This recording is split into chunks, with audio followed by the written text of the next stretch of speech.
شنو ذنوب الخلوة؟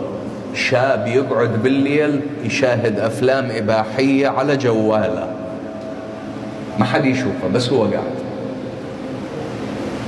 فتاة تنتظر الليل حتى تتراسل ويا شاب، هذا ذنب خلوة. تقدر تقوم للصلاة بس ما تقوم للصلاة أبدا.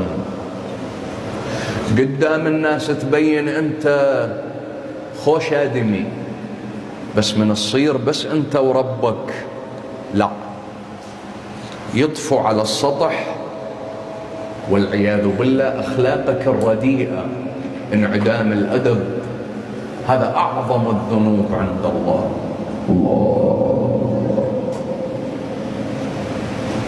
يا ابني يا بنتي، كل واحد يوصل للصوت، احذروا من ذنوب الخلوة.